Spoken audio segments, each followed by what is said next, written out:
Dungeon Busters, a small game with a dungeon crawl theme. Really, the theme is there, but the game is not very tactical. You don't really feel like you're exploring mysterious places, etc. Especially because this is mainly a game of social interaction. It is about the secret selection of the card that you want to play. It's about bluffing. It's about double-crossing and backstabbing. In a sense, it reminded me a little bit of Cutthroat Caverns, but the game is more involved, and actually the back stabbing element there is much more confrontational. Here is there, but maybe it's because of the adorable art. It feels a little less, I don't know, a little less bitter, a little less intense. The game comes in this small box. It uses gems. There is a set of cardboard gems that comes with it. My copy also came with a nice upgrade set of plastic gems that really enhance gameplay. The rulebook is very short, very short. There's a small errata, which is small, but pay attention to it because it corrects a pretty important mistake in the setup instructions. And then the real engine of the game is these cards. There are 3 types of cards: dungeon cards, a spoil card, and then the cards that the players will use. Each player has an identical deck of numbered cards with also art indicating the character. And kudos to the production that gave us original characters, in particular a nice selection of female characters. This is so rare in fantasy games these days, where mainly it's all dudes and then you have the token girl. But here we have 3 nice female characters, a dude and a cat. Oh, that's not bad. So, I like cats. The cards are numbered. Simply, that's all that really matters, is the number. The symbol is just the symbol. The illustration is just for flavor, and of course to tell the cards apart, to tell the decks apart. Voila, from 1 to 7. Then we have a spoils card, and then we have 3 mini decks of dungeon cards, 1, 2, and 3. Not all of the cards from each deck will be used each time, but you will start from deck 1, shuffle, shuffle, shuffle. And then basically the main idea is that each turn a card is revealed showing the monster that now the players will have to defeat. This is the number that in the aggregate the players need to match, meet, or exceed, and this is the treasure that the players can take after they defeat the monster. In this case, for example, 2 players can gain treasure. The first player will gain a yellow stone, the second player a red stone. It's also nice that these stones are color-coded but also shape-coded, so that's very nice for people that cannot tell colors apart very easily. This monster here comes with a combat power of 14, 3 treasures, and so on and so forth. So different monsters will have different combat powers, and as you can see, different amounts and types of treasure. Now, how does the game work? As we said, a card is flipped face up, and then the players can discuss, make deals, announce what they're going to play, but all that they say and agreement that they make is completely non-binding. What really matters, what really is binding, is when the players put down cards secretly on the table until all players have committed a card to the present endeavor. When that is the case, when everybody played their card, you reveal the cards, and if there are doubles, that is, if there are players that played a card with the same number, those cards are ignored. In this case, for example, the 2 2s are ignored. They don't count towards the total that is needed to defeat the monster. In this other case, there are no doubles. All the cards will be taken into account. After you disregarded the doubles, you total the numbers on the cards that were played, and if they meet or exceed the number on the monster card, then the players won. Hooray! Because their strength is enough to defeat the monster. In this case, we have a total of 9. The monster requires 7, so we're good. So what happens now? What happens now?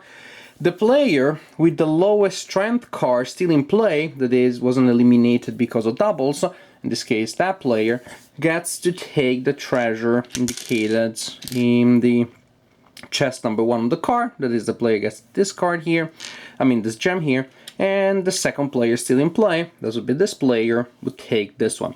So basically, when you are assigning treasures, you go from lowest to highest. Lowest first, second lowest second, and so on and so forth. Also, there may still be spoils on the card. We'll talk about how gems get on the spoil card in a minute. In this case, also the players that defeated the monster get to divide those spoils. So the spoils go to the victors. Now, what happens if we do not have enough to defeat the monster, either because simply our numbers are not sufficient to defeat the monster, or because removal of double numbers, so duplicate numbers, brings the total below the necessary total. In this case, for example, we do not count the 2 2s, so we left with a 6 against a 7, not enough.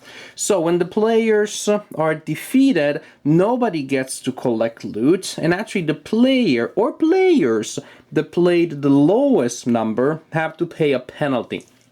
And actually they look at the pile of gems that they have collected. They also start with some gems and collect some during the game. They look at the pile of gems that they collected, suppose this is mine, and they take all gems of the type that is most represented in their pool. In this case would be 2 yellow against a red and a blue, and those go in the discard pile, or actually in the spoils. Now the same applies to the other player, or players. So suppose now that player also has to pay that penalty because the player also is in the lowest category, lowest rank in a round when the monster wasn't defeated. Now this player has to put these gems on the collection in the spoils. And that's how it works. So as you can see, it's really tricky because you want to go low, you want to have low numbers if you are going to be part of a winning team. Because if you play the low card and the team defeats the monster, then you're gonna get spoils, you're gonna get treasures. If the team fails, either because there aren't enough combat points in general or because of duplicates, then being low is pretty bad. Now there is another thing actually that I did not mention. There is a certain mini advantage in playing high cards. If the monster was defeated, the player that played the highest card gets to take the card of the monster and places it face down in their play area as a trophy, we'll call it that way. And what the trophy does is it acts at the end of the game as a tiebreaker. Again, that means you need to score points from other means before the tiebreaker means anything, but it is nice to have it. So go low, you're risking. You may get a lot of stuff from the monster, from the spoils, but also you may lose a lot of gems. Go high, most likely you won't get anything, but you may get a tiebreaker. But most importantly, go low or go high. Try not to play the same number that players are playing. And of course, that's a matter of like lying, not lying, figuring out when the other players are lying, figuring out where you can trust somebody to put down the number that they announce, etc., etc. Also, as the round progresses, the cards that the players have played are placed in front of them face up, so you can see them, so you can get a sense. So there are certain times where you know for sure that nobody will be able to play a certain card because everybody has already played that card but you, so you have a little bit of a buffer, a little bit of a safety area there. But this is the general idea. Now, you continue like this, monster after monster, through dungeon level 1, 2, and 3. Again, the idea remains the same. And then you score points at the end. You get a point for each gem that you have, each one, and then you have 3 points for each full set of 3 gems, blue, yellow, and red, so 3 points for each set.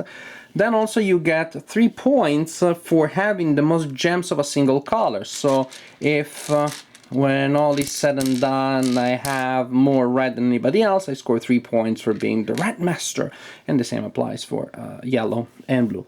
You total together all the points and that way you determine who the winner is. The winner, need I say it, is a player with the highest total. Now this game is a pretty simple filler, very linear, very enjoyable. I wouldn't say it's a no-brainer because there's some brain involved, but really it is about social interactions. Not so much about crunching numbers. It's about numbers, but not in the sense that your game is. It is simply numbers as a way of determining whether your friends are trustworthy or not. And there are several tricky aspects to it. Of course, you want some of your friends to be non-completely trustworthy. You want to be able to read them so you can avoid their traps, and that is where the fun really is. The game, if you're playing it with people that are painfully honest, in truth may feel a little flat, may feel a little bland.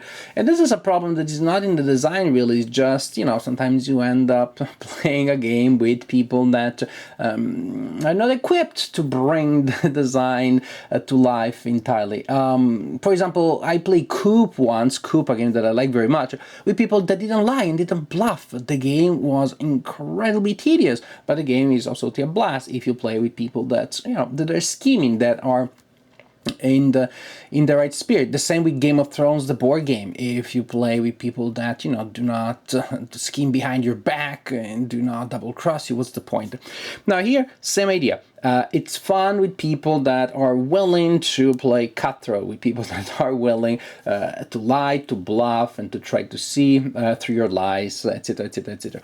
There's no joy in outsmarting somebody who's not trying to outsmart you, in seeing through the traps of somebody who's not setting traps for you. And this to me is really the key of the game. It's a fun game with the right combination of people willing to laugh, willing to expose themselves to danger, to be caught lying, etc., etc., etc. Per se, is a smart, simple game. The rounds are super fast. You have a little bit of discussion at the beginning, but really it's like reveal a card, think about it, look at everybody's cards, chat, maybe a minute, 30 seconds, sometimes boom, boom, boom, done, resolve. So it can move very fast, and negotiations, discussions shouldn't take too long, but there is enough meat there, there is enough material there for you to be thinking about the situation, to be considering what the opponents are really doing, etc., etc.